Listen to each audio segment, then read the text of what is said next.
நாம் இன்றைக்கு யாத்ராகமம் 4ஆம் அதிகாரத்திலிருந்து சில பகுதிகளை நாம் பார்ப்போம். கர்த்தர் மோசேயை அழைக்கிற அந்த வேத பகுதியிலிருந்து சில காரியங்களை நம்ம பார்ப்போம்.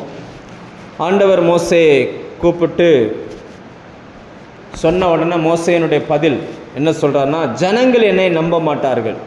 அவர் அப்படி ஆரம்பிக்கிறார். அவர்கள் என்னை நம்பார்கள், என் வாக்குக்கு செவி கொடார்கள். கர்த்தர் உனக்கு தரிசனமாகவில்லை என்று சொல்வார்கள்.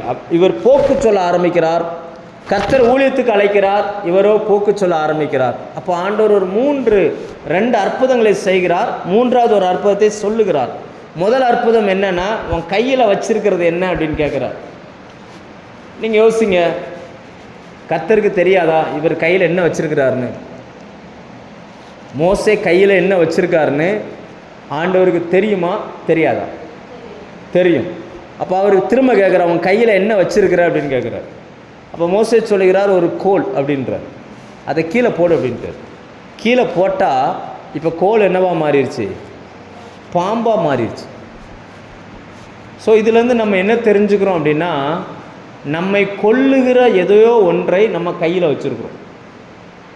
பாம்பு மனுஷனை கொல்லும், சர்ப்பம் மனுஷனை ஏமாற்றும், சர்ப்பம் மனிதனை பாவத்தில் விழ வைக்கும், சர்ப்பம் மனிதனுக்கென்று தேவன் வைத்திருக்கிற திட்டத்திலிருந்து மனுஷனை திசை திருப்பி விட்டது. ஆனால் மனுஷனுடைய கையில் இருக்கிறது என்ன அப்படின்னு பார்த்தீங்கன்னா, அந்த சர்ப்பத்தின் தன்மையை கையில் வச்சுக்கிட்டு இருக்கிறார். இதை கையில் வச்சுக்கிட்டு கர்த்தர் கூப்பிடும் பொழுது போகமாட்டேன்றார். ஏன்னா இவர் ஆடு மேய்க்கிற ஒரு கோல் ஒரு கையில் எப்படி வச்சுருப்பார். இப்போ அந்த கோலை கீழே போட்ட உடனே அந்த கோல் பாம்பாக மாறிடுச்சு. இன்றைக்கும் நாம் கையில் வைத்திருக்கிற ஒன்று, நம்மை விழத்தள்ளக்கூடிய ஒன்றை நாம் கையில் பிடித்து கொண்டிருக்கிறோம். அது எதுவானாலும் சரி. சிலர் வேலையை பிடிச்சிக்கிட்டு இருக்கிறாங்க. அவங்க வேலை அவங்கள ஆவிக்குரிய வாழ்க்கையிலேருந்து விழ தள்ளும். சிலர் குடும்பத்தை பிடிச்சிக்கிட்டு இருக்கிறாங்க. நான் எப்படி ஊழியத்துக்கு வந்துட்டா என் பிள்ளைகளை யார் இப்படி நினைக்கிறாங்க. சிலர் பார்த்திங்கன்னா படிப்பை பிடிச்சிக்கிட்டு இருக்கிறாங்க. அதே போல் ஒவ்வொருத்தரும் கர்த்தருடைய வார்த்தைக்கு கீழ்ப்படிய விடாதபடிக்கு எதையோ ஒன்றை தங்கள் கைகளில் வைத்திருக்கிறார்கள். ஆண்டவர் சொன்னால் அவன் கையில் இருக்கிறத கீழே போடு அப்படின்னார். கீழே போட்டால் அது பாம்பாக மாறுது, சர்ப்பமாக மாறுது. இவ்வளோ நேரம் கையில் இருந்த அந்த கோல் இப்போ பாம்பாக மாறினோடனே மோசே அதற்கு விலகி ஓட ஆரம்பிக்கிறான். அப்போ ஆண்டவர் சொல்கிறார், நீ ஓடாத, அதனுடைய வாழை பிடின்றார். எதை பிடிக்கணுமா? அந்த சர்ப்பத்தினுடைய வாழை பிடிச்சி தூக்கு அப்படின்றார். பொது மொழிபெயர்ப்பில் போட்டுருவாங்க, வாழை பிடிச்சி தூக்கு அப்படின்றார். பிடிச்சி தூக்கின உடனே அந்த கம்பு மறுபடியும் என்னவோ, அந்த பாம்பு மறுபடியும் கோலாக மாறிடுச்சு.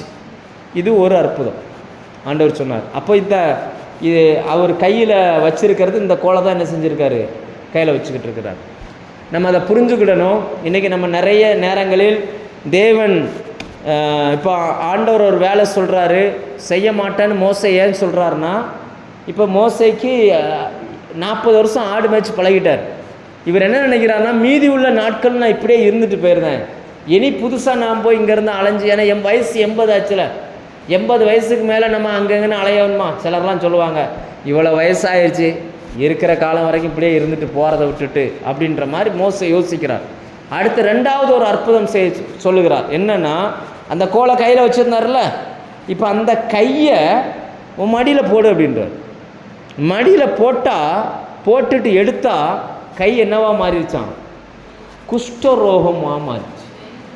வெண்குஷ்டம். உடம்பெல்லாம் என்ன ஆயிடுச்சு? வெள்ளை வெள்ளேன்னு சதை அப்படியே தெரியுது. வெண்குஷ்டம் ஆயிடுச்சு. வேதத்தில் குஷ்டம் அது தீட்டுக்கு அடையாளம். அப்படின்னா ஆண்டவர் என்ன சொல்ல விரும்புகிறான்னா, நான் சொல்லி ஒன்றை நீ செய்யலை அப்படின்னா அது ஒன்றே நீயே என்ன செய்ய மாதிரி தீட்டுப்படுத்துகிறது போல். உன் கையை வைத்து நீ செய்யக்கூடிய இந்த தீட்டான கையில் நீ செய்கிறது எல்லாமே எப்படி தான் இருக்கும்? அது தீட்டாக தான் இருக்கும். ஆண்டவர் அடுத்து என்ன செய்கிறாருன்னா, திரும்ப அதே கையை, அந்த குஷ்டமான கையை திரும்ப மடியில் போடு அப்படின்றார். திரும்ப மடியில் போட்டால் பழைய மாதிரி என்னவாயிருச்சு? மாறிச்சு. இந்த 2 அற்புதங்களை சொல்லி ஆண்டவர் அனுப்புகிறார். இது சொல்லிட்டு சொல்லுகிறார், ஆபிரகாமின் தேவனும் ஈசாக்கின் தேவனும் யாக்கோபின் தேவனுமாக உன் முற்பிதாக்களின் தேவன் என்னை சந்தித்தார்னு சொல்லி இந்த 2 அற்புதத்தை செய். இந்த 2க்கு அவங்க செவி கொடுக்கலைன்னா ஆற்றுல ஓடுற தண்ணியை அப்படியே எடுத்து தரையில் ஊற்று. ஆற்றுல ஓடிச்சுன்னா தண்ணியாக இருக்குமா, தரையில் ஊற்றுனா ரத்தமாக மாறிடும். தண்ணி இப்போ என்னவா மாறுது? இது ஒரு அற்புதமாக சொல்லி அனுப்புகிறார். இந்த 3ஐயும் செய் அப்படின்றார். இவர் இவ்வளோ பக்குவமாக சொல்லி கொடுக்குறார். இவர் இப்படி மோச எல்லாத்தையும் கேட்குறார். கோல் மாறுது, பாம்பாக மாறுது, கையில் பிடிக்கிறாரு, மறுபடியும் கோலாக மாறுது, கையை உள்ளே போடுறாரு, குஷ்டரோகியம் மாறுறாரு, திரும்ப கையை உள்ளே போட்டால் சரியாகுது.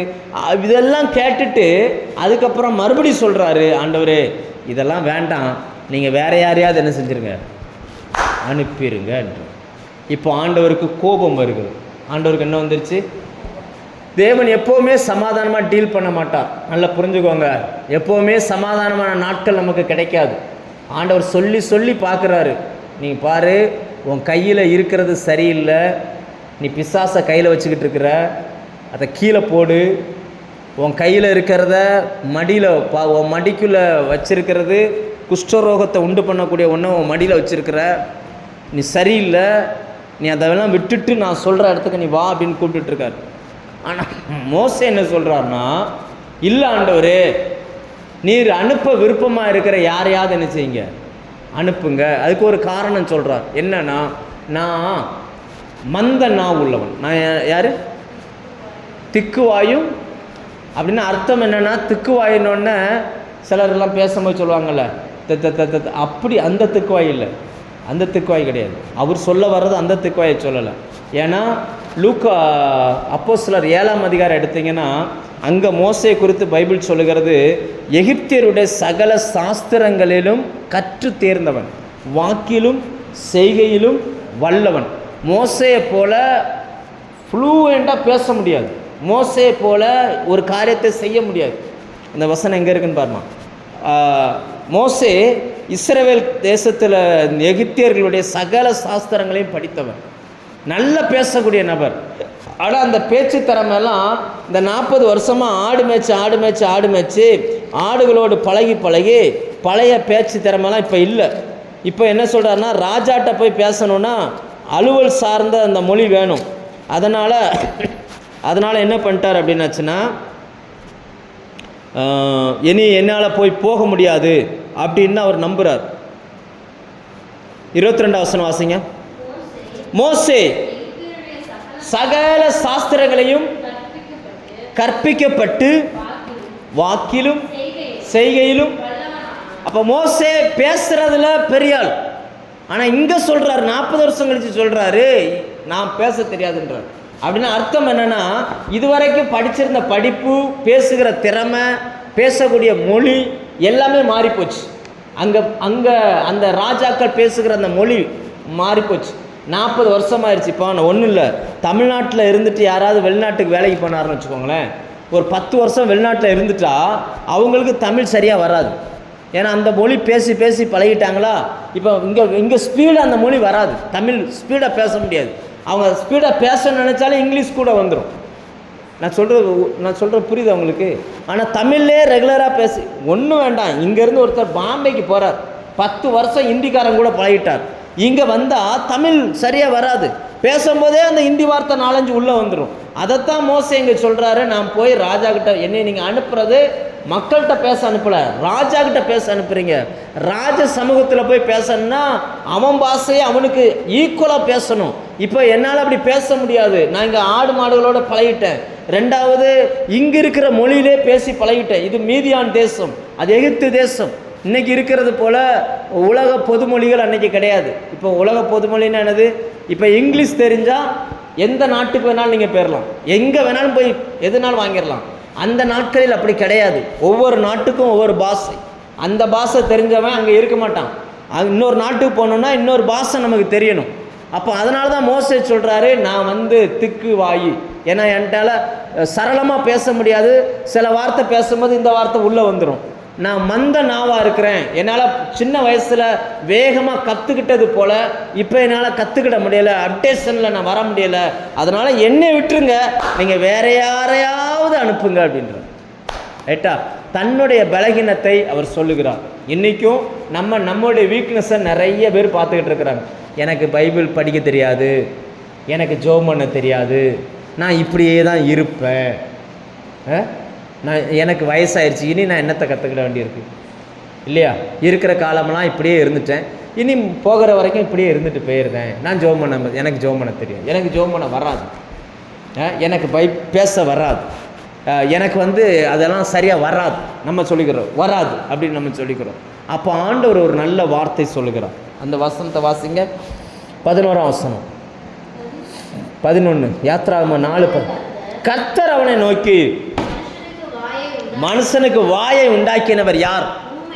ஊமையனையும் செவிடனையும் பார்வை உள்ளவனையும் குருடனையும் படைச்சது. எங்கவாரு ஒருத்தனை பேச வைக்கிறதும் ஒருத்தனை பேச வைக்காமல் பூமியில் பிறக்க வைக்கிறது யாரு? ஒருத்தனை குருடனாகவும் ஒருத்தனை பார்வை உள்ளவனாகவும் பிறக்க வைக்கிறது யாரு? நான் தானே. நான் உன் வாயோடு இருப்பேன், நீ போ, நான் உன் வாயோடு இருந்து உனக்கு நான் சொல்லுவேன்னு சொல்லி அவர் எவ்வளவு முடியுமோ சொல்லுகிறார். இன்றைக்கும் நம்ம சபைக்கு தேவன் எவ்வளவு இறங்கி பேச முடியுமோ அவ்வளவு இறங்கி பேசிக்கிட்டு இருக்கார். நீ ஜெபம் பண்ணு, ஊழியம் செய், சபைக்கு வா, கர்த்தரை தேடு, பைபிளை படி, தேவனை அறிந்து கொள்ளுன்னு சொல்லி ஜனங்களுக்கு சொல்லிக்கிட்டே இருக்கிறார்.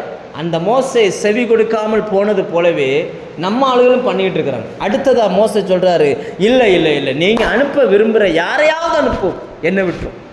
நீங்கள் நம்ம பிரச்சனை தானே, ஜெபம் பண்ணுங்க, யாராவது ஜெபம் பண்ணட்டும், நான் ஜெபம் பண்ண மாட்டேன்.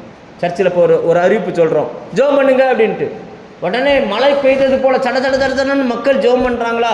அப்படியெல்லாம் கிடையாது. எல்லாம் வாயை மூடிட்டு அப்படியே இருக்கும், வாயில் பூட்டு போட்டு அப்படியே வச்சோம், அப்படியே அமைதியாக இருக்கும். அப்படின்னு அர்த்தம் என்ன? யாராவது ஜெபம் பண்ணட்டும், நம்ம அமைதியாக இருப்போம். மோசே அப்படி தான் சொல்லுகிறார், நீ அனுப்ப சுத்தமாக இருக்கிற யாரையாவது அனுப்பும், நான் போல அப்படின்றார். இன்னைக்கு ஆண்டவருக்காக பேசுறதுக்கு ஆட்கள் வேணும், தேவனுடைய சார்பில் நின்று ஜனங்களோடு பேசுறதுக்கு ஆட்கள் வேணும். அன்னைக்கு மோசே தேடினார், இன்றைக்கு கர்த்தர் நம்மை தேடுகிறார். நம்மை ஆண்டவர் பயன்படுத்த விரும்புகிறார். நாவோடு இருந்து ஆண்டவர் பேச விரும்புகிறார். ஆனால் நம்மளுடைய மனசு என்ன, நம்மளுடைய நோக்கம் என்னென்னா, யாராவது போட்டும், யாராவது போனால் நம்ம சந்தோஷப்படுவோம். நம்ம போகிறதுக்கு என்ன செய்ய மாட்டோம். யாராவது புதுசாக ஒருத்தர் ஒரு பிள்ளையோ பையனோ எழும்பி ஊழியத்துக்கு வர்றாங்கன்னா சந்தோஷம். நம்ம வீட்டிலேருந்து ஒரு பிள்ளையோ பையனோ எழும்பி வேலைக்கு ஊழியத்துக்கு போகணுன்னு சொன்னால் அந்த அம்மாமாரெலாம் சொல்கிறது, ஏய் உனக்கு படிப்பு இருக்குல்ல, ஸ்கூல் இருக்குல்ல, நீ இப்படி சர்ச்சின்னு போய்கிட்டு இருந்தனா நீ படிப்பில் முட்டை வாங்க போறியா போ. ஆனால் மற்ற பிள்ளைங்க வந்தால் என்ன செய்வாங்க, மற்ற பிள்ளைகள் வந்தால் வரவேற்பார்கள், தன்னுடைய பிள்ளைகள் வரும்பொழுது அதை மட்டம் தட்டி அனுப்பி விட்டுருவாங்க. இப்படி போய்கிட்டு இருக்குது இன்றைக்கி இருக்கிற காலகட்டம். ஆனால் வசனம் சொல்லுகிறது, கர்த்தரோ மோசேயின் மேல் கோபம் உண்டார்.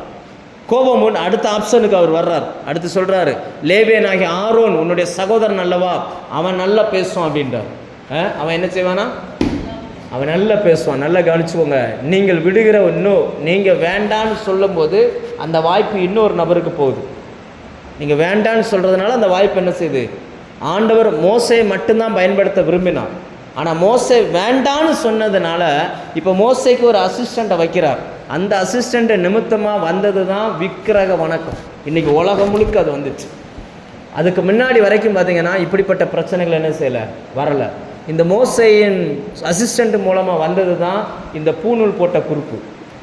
அவங்க அது இன்னைக்கு வரைக்கும் இந்த தேசத்துக்கும் சரி, இந்த நாட்டுக்கும் சரி, உலகத்துக்கும் சரி மிகப்பெரிய கெடுதி. காரணம் என்ன அப்படின்னாச்சுன்னா, அன்னைக்கு மோசே ஓகே சொல்லியிருந்தார்னா, நான் போகிறேன்னு சொல்லியிருந்தார்னா இப்படிப்பட்ட ஒரு ஜெனரேஷனே வந்திருக்காது. இப்போ ஆண்டவர் சொல்லுகிறார், மோசே பரவாயில்ல, அவனை நான் அனுப்புகிறேன், நீ அவன்கிட்ட சொல்லு, அவன் என்ன பேசணுமோ அதை என்ன செஞ்சிருவான். அப்போ நம்ம நினைக்கலாம், மோசையை விட ஆரோன் வயசில் மூத்த ஆளாச்சே, அப்போ ஆரோன் எப்படி பேசுவான்னா, ஆரோன் எகிப்திலே இருக்கிறான். ஜனங்கள் பேசுகிற அந்த பேச்சு மொழி நல்லா ஆரோனுக்கு தெரியும். இவர் இருக்கிறது வேறொரு நாட்டில். இப்போ இவரால் தான் அந்த மொழியை சரியாக பேச முடியாதே தவிர ஆரோனால் நல்லா பேச முடியும். அதனால் ஆரோனை அழைக்கிறார்கள். ஆரோன் இப்போ வருகிறார். இப்போ இந்த 2 பேரும் சேர்ந்து என்ன செய்கிறாங்க, போக ஆரம்பிக்கிறார்கள். ஆண்டவர் அவங்க 2 பேரும் இணைகிறதற்கு ஒரு முக்கியமான ஒரு பாயிண்ட் சொல்லுகிறார். என்ன சொல்கிறார் பாருங்கள், அவன் உன்னை சந்திக்கும் போது, அவன் உன்னை காணும் போது, 14ஆம் வசனத்தின் பின்பகுதி, உன்னை காணும் போது அவனுடைய இருதயம் மகிழும். நம்ம தேவன் இணைக்கிற தெய்வீக உறவு எப்படி கண்டுபிடிக்கலான்னா, யாரை சந்திக்கிறோமோ அவங்கள ஊழியத்தில் அவங்க கூட நிற்பாங்களா நிற்க மாட்டாங்கன்றதுக்கு அடையாளம் என்னென்னா, ஒருத்தங்களை சந்திக்கும் பொழுது அவங்க இருதயம் சந்தோஷப்படணும். நம்ம 2 பேருடைய இருதயம் என்ன செய்யணுமா, ஒன்றா இணையணும். ரைட், நாம் இணைந்து இந்த ஊழியத்தை செய்யலாம். அந்த அந்த அதுக்கு பேர் ஒரு மனம். அந்த ஒரு மனம் வந்துருச்சுன்னா தான் அந்த ஊழியமே நடக்கும். நிறைய இடங்களில் இந்த ஒரு மனம் கிடையாது. 2 பேருடைய இருதயமும் இவங்க கூடனா நம்ம சேர்ந்து ஊழியம் செய்ய வேண்டிய இருக்குது அப்படின்ற ஒரு எண்ணம். இப்படி வரும்பொழுது ஊழியத்தில் வெற்றியை பார்க்க முடியாது. 2 பேர் ஒருமனப்பட்டு ஒரு காரியத்தை செய்தால் ஒழிய அந்த காரியத்தில் வெற்றியை சந்திக்கவே முடியும். இது வேதம் நமக்கு கற்றுத்தருகிற ஒரு காரியம். சரி, அடுத்த மாமாவாகிய எத்திரோவிடம் போகிறார். மாமாட்ட பேசுகிறார். மாமாவும் சந்தோஷமாக அனுப்புகிறார். இப்போ வருகிற வழியில் ஆரோனும் வருகிற வழியில் மோசே, சிப்போரால் அவனுடைய பிள்ளை வர்றாங்க. ஆனால் வசனம் ஒரு வித்தியாசமான ஒரு வசனம் சொல்லுகிறது. நைட்டு போய் தங்கியிருக்கிற இடத்துல கர்த்தர் மோசையை கொல்ல பார்த்தான். கர்த்தர் என்ன பண்ணாரா?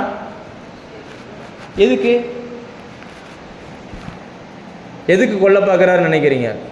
இவர் தானே இவர் மோசே வேணான்றார். கர்த்தரோ விடாமல் பிடிச்சி கட்டாயமான ஊழியத்து போய்த்தான் ஆகணும்னு சொல்லி அனுப்பி விட்டுட்டு மோசே எதுக்கு கொல்ல பார்க்கணும்? கர்த்தர் மோசே கொல்ல பார்த்தாராம். உடனே சிப்போரால் என்ன பண்ணாங்களாம்? கருக்கான ஒரு கல்லை எடுத்து தன்னுடைய மகன், அதாவது மோசையினால் பிறந்த அந்த பிள்ளையினுடைய நுனித்தோலை வெட்டி அதை எரிஞ்சிட்டு சம்மந்தமில்லாத ஒரு வார்த்தையை சொல்கிறான். நீர் எனக்கு இரத்த சம்பந்தமான புருஷன்னு சொல்கிறாங்களாம். அப்போ கர்த்தர் மோசையை கொல்லாமல் விட்டுட்டு போயிட்டாராம். ஏதாவது சம்பந்தம் இருக்குதா அந்த சம்பவங்களுக்கெல்லாம்? அது சம்பந்தம் இருந்தால் என்ன, இல்லாமல் போனால் நமக்கு என்ன, இல்லையா? அது இருந்தால் என்ன, இல்லாமல் போனால் தான் என்ன? நீ என்ன சொல்ல வர? சீக்கிரம் சொல்லி முடிச்சேன்னா நான் வீட்டுக்கு போயிடுவேன், இல்லையா? நீ பைபிள் படிக்க ஆண்டவர் சொன்னார், வேதத்தின் மகத்துவங்களை எழுதி கொடுத்தேன். இவங்க நம்ம ஆள் என்ன நினைக்கிறான்னா, இது நமக்கு தேவையில்லை, இது வேற ஆளுக்கு தேவை அப்படின்னு நம்ம அந்நிய காரியமாக எண்ணுகிறார்கள். ஆண்டவர் சொன்னால், நீ என் வேதத்தை மறந்த, நான் உன் பிள்ளையை மறந்துட்டேன் அப்படின்ட்டு. இது ரொம்ப முக்கியமானது. கர்த்தர் நமக்கு என்ன கற்றுக் கொடுக்குறார், நமக்கு என்ன பேசுகிறார், ஏன் ஆண்டவரே இப்படி எழுதி வச்சுருக்கிறீங்க? மோசையை கொல்ல போனால் மோசையின் மனைவி போய் ஆண்டவருடைய காலால் பிடிச்சிருக்கணும். தயவு செய்து என் வீட்டுக்காரரை கொன்றாதீங்க அப்படி தானே பிடிச்சிருக்கணும். அதெல்லாம் விட்டுட்டு பையனுடைய நுனித்தோலை வெட்டி தூக்கி எறிய வேண்டிய அவசியம் என்ன? அப்படி தூக்கி எறிய வேண்டிய அவசியம் என்ன? அப்படின்னா அர்த்தம் என்னன்னா, மோசே ஒரு இஸ்ரவேலன். மோசேக்கு அவனுக்கு அடையாளமே என்னென்னா அந்த விருத்த சேதனம் பண்ணப்படுவது. இப்போ இவன் கல்யாணம் முடிச்சிருப்பது ஒரு புறஜாதி பெண்ணன். இப்போ அதை இஸ்ரவேலனுடைய அடையாளமே என்னென்னா விருத்த சேதனம் பண்ணப்பட்டவன். அப்போ அவன் யோசிச்சு பாருங்க, அவன் நினைக்கிறான் என் பிள்ளைக்கு விருத்த சேதனம் பண்ணப்படணும். ஏன்னா வசனம் சொல்லுகிறது, விருத்த சேதனம் பண்ணப்படாத எந்த ஆண் பிள்ளையாக இருந்தாலும் அது இஸ்ரவேல் தேசத்துக்கு உட்படாது. அதை ஆண்டவர் அந்த ஆத்மாவை வேறு அறுத்துருவேன் அப்படின்றார், வச்சுக்கிட மாட்டேன் அப்படின்றார். அப்போ அந்த மாமா வீட்டில் மோசேனுடைய வார்த்தைக்கு மரியாதையே கிடையாது. இவர் தன் பிள்ளைக்கு விருத்த சேதனம் பண்ணணும்னு சொல்லியிருக்கிறார். ஆனால் இந்த அம்மா என்ன செய்ய மாட்டாங்குது சொல்லுங்கள்? அந்த ஊரில் அந்த பழக்கம் கிடையாது. அந்த ஊரில் பழக்கம் கிடையாது. இஸ்ரவேலில் அந்த பழக்கம் இருக்குது. இவங்க வேற ஒரு ஊரில் ஒரு புறஜாதி நாட்டில் இருக்கிறாங்க. அந்த ஊரில் அந்த பழக்கமே கிடையாது. பிள்ளை பிறந்தோன்னே 8வது நாள் கத்தியை வச்சு அங்கே வெட்டணும் அப்படின்னோடனே அந்த அம்மா சொல்லுது, கையை வச்சா ஒன்றே வெட்டிடுவேன். அது என்ன பழக்கம்? உங்கள் ஊர்னா உங்கள் ஊர் பொம்பளையோட நிப்பாட்டிக்கணும். அப்போ நீ அங்கே உள்ள பொம்பளையை கட்டியிருக்கணும், இங்கே இதுக்கு வந்த அப்படின்ற மாதிரி அந்த அம்மா ஃபைட் பண்ணுது. இப்போ நாட்கள் ஓடுது. என்னதான் இவர் ஊழியத்துக்கு போகிறதா இருந்தாலும் இருதயம் எப்படி தான் சொல்லுது, இன்னும் நான் தேவனுக்கு சரியா இல்லை, என் பிள்ளையவே என்னால் சரி பண்ண முடியலையே, இவனையே இந்த இதுலேருந்து விடுதலை ஆக்க முடியலையே, மத்தால நான் எப்படி விடுதலை ஆக்குவேன்? இந்த இருதயம் அந்த மனுஷனுக்குள்ளே இருந்துக்கிட்டே இருக்குது. சிப்போரால் ஒரு வகையில் மோசேக்கு மனைவியாக இருந்தாலும் இன்னொரு வகையில் அந்த ஒட்டுமொத்த இஸ்ரவேல் கலாச்சாரத்துக்குள்ளே வராத பெண். அதனால் இவர் எவ்வளவோ சொல்லி பார்த்தார், இவருடைய பேச்சை அந்த மனைவி கேட்குற மாதிரியே இல்லை. கடைசியில் வேறு வழி இல்லை, அங்கே வச்சா சரி வராதுன்ட்டு கொண்டு நடுவழியில் நிப்பாட்டாக இருக்கும். இந்த பக்கம் போனால் எகிப்து, இந்த பக்கம் போனால் மீதியான் தேசம். 2 பேருக்கும் நடுவில் தங்குற இடத்துல கரெக்டாக மோசை பிடிச்சிட்டார் டக்குன்னு. இப்போ மோசை இல்லைன்னா சிப்போரால் இல்லை, அப்படி தானே? மோசை இல்லைன்னா என்ன இல்லை? கர்த்தர் மோசையை கொல்ல பார்த்தாராம். சிப்போரால் என்ன பண்ணிட்டாங்க? ஆண்டவருடைய காலெல்லாம் பிடிக்கலை. அவருக்கு தெரிஞ்சிருச்சு ஏன் இவர் இங்கே கொல்ல போகிறாருன்னா பிரச்சனை எங்கே இருக்குது, தன் பையன்கிட்ட இருக்குது. டக்குன்னு போச்சு, ஒரு கல்லை எடுத்துச்சு, அப்படி ஒரு வெட்டி தூக்கி எரிஞ்சிருச்சு. நான் உங்களுடைய உடன்படிக்கைக்கு நான் சம்மதிக்கிறேன், நீர் எனக்கு இரத்த சம்பந்தமான புருஷன் அப்படின்னு தூக்கி போட்ட உடனே கர்த்தர் மோசேயை விட்டுட்டார். இது நமக்கு எதை காட்டுகிறதுனா, நம்ம ஊரில் சொல்லுவாங்க, எந்த சுவிட்சு போட்டால் எந்த லைட் எரியும் அப்படி சொல்லுவாங்க இல்லையா? அதே போல் எங்கே கை வச்சா யார் கீழ்ப்படிவாங்கன்றது கர்த்தருக்கு நல்லா தெரியும். எத்தனையோ தாய்மார்கள் புருஷனுக்கு ஒரு பிரச்சனைனா கீழ்ப்படியாதவங்க கூட பிள்ளைக்கு ஒரு பிரச்சனைன்னு வரும்போது என்ன செஞ்சுருவாங்க? கீழ்ப்படிஞ்சிருவாங்க. நிறைய தாய்மார்களை நிறைய சொல்லி நான் கேள்விப்பட்டிருக்கிறேன். நிறைய பேர் கணவன் உடம்பு முடியாமல் இருந்தாங்க, நான் ஆண்டவர்கிட்ட பொருத்தனை பண்ணேன், ஆண்டவரே கணவன் ரட்சிக்கப்பட்டுட்டா நான் ஊழியத்துக்கு வந்துடுறேன், நான் பொருத்தனை பண்ணேன், ஆண்டவர் என் கணவனை திரும்ப கொடுத்தாரு, நான் ஊழியத்துக்கு வந்துட்டேன், இப்படியெல்லாம் சொல்லி நான் நிறைய கேள்விப்பட்டிருக்கேன். இங்கே இந்த மோசேயின் சம்பவத்திலே நம்ம அதை பார்க்குறோம்.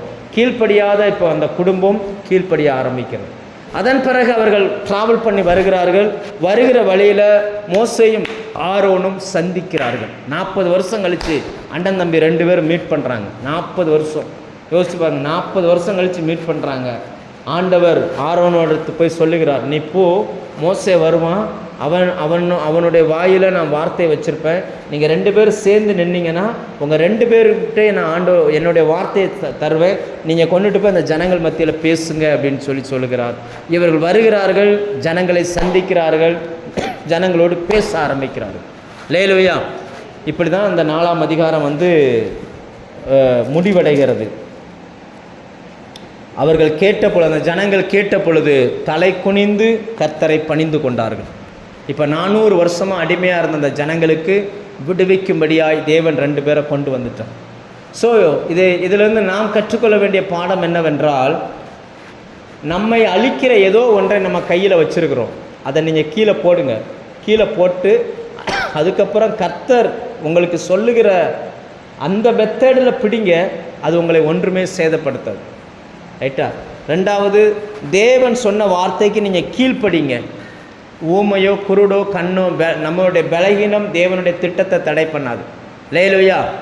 தேவன் எப்போவுமே பொறுமையாக இருக்க மாட்டார். சில நேரங்களில் அவர் கோபப்படக்கூடிய வேண்டிய சூழ்நிலைகள் வரும். எத்தனையோ முறை ஆண்டவர் பேசி பேசி பேசி பேசி பார்த்தார், மோசே கேட்கல. அதே போல் மோசே எத்தனையோ முறை தன் மனைவியின் இடத்துல தன் பையனை குறித்து பேசி பார்த்தார், மோசேயின் மனைவி கேட்கல. கடைசியில் எப்படி ஒரு சூழ்நிலையில் கொண்டு வந்து அவங்கள அப்படியே மாற்றி ஒரு குடும்பமாய் மாற்றி இருக்கிறார் என்பதை வேதத்தில் தான் நம்ம பார்த்துருக்குறோம். சரி, மீதியை நாளை பார்ப்போம். ஜோமன்.